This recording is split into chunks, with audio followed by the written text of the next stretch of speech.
It is a Confession Tuesday. You tell us what's going on in your world, and we handle it right here on the air, free and confidentially for you. Are you ready? Yes. All right.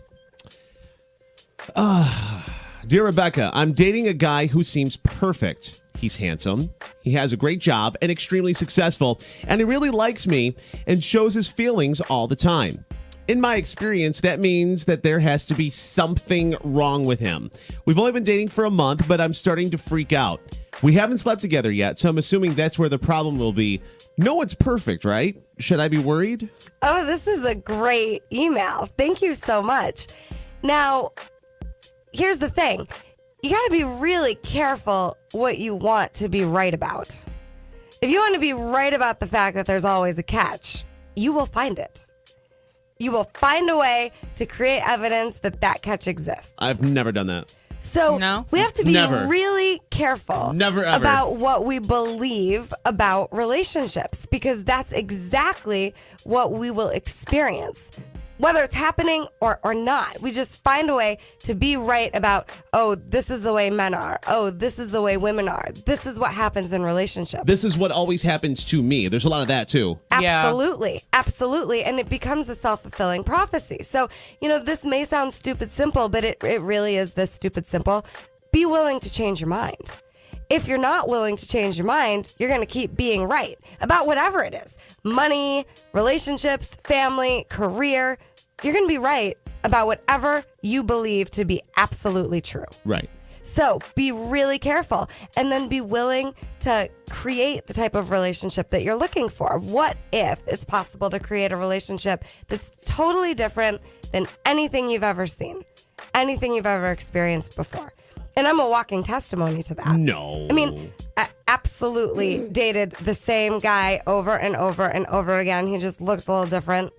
But after a lot of work, I was able to start putting in place what I actually wanted in a relationship. But that takes, like we were talking about in the last segment, being willing to actually put down on paper what it is that you're looking for. Okay, so let me ask you this. According to this email, everything seems to be going great. And she seems to be looking for the fatal flaw. And she'll find it if she keeps looking. Well, and I mean, she's assuming that it's going to be the brown chicken, brown cow. So how do you get out of your own way to change that and just accept things as they are? Because that's, it's one thing to be like, oh, this is what's going to happen next, and to be like, oh, this is what it is, and just appreciate it for what it is and kind of take it step by step. Yeah. And, here's the thing. Of course, people all have their flaws, idiosyncrasies, issues. There's not going to be anyone who doesn't occasionally do something weird from a fear-based place, right? We all have our moments that were run by fear instead of empowerment, and that's definitely going to happen. But I would just encourage everybody listening to be willing to entertain the possibility that you can have exactly what you want, exactly the way you want it. I have people all the time coming in saying, well, it's almost what I want. This is almost the right job. This is almost the right relationship. So I don't want to risk not having this much of what I wanted, so I'm going to settle. Instead of being willing to go for exactly what you wanted, and then you keep yourself in this, it's almost what I want mode. There's going to be disappointment, and why? Why bother? It's not fair to either person in the relationship. Right. If you're both settling because you're afraid you can't have exactly what you want, this relationship's in trouble. Well, it sounds like she has what she wants, right, but it's too good to be true. And I'm saying, what if it's not? Self-sabotage is very dangerous.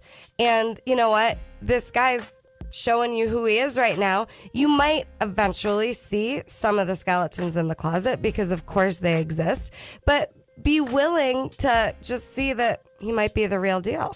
And you might have intuition letting you know that something is awry, but you might not. So be willing to check it out and be willing to keep communicating.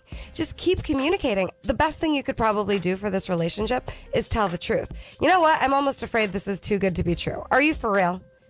And you can do it from a place that's not like the needy little girl who's insecure. Right. You could do it from a place that's just being honest, and then that sets a precedent for this guy to be honest back with you. So is that the homework? Just coming straight out, be honest? I would say that there's two things. Number one, you have to be willing to decide that you could actually have what you want, right? Okay. And then you have to know what it is that you're wanting.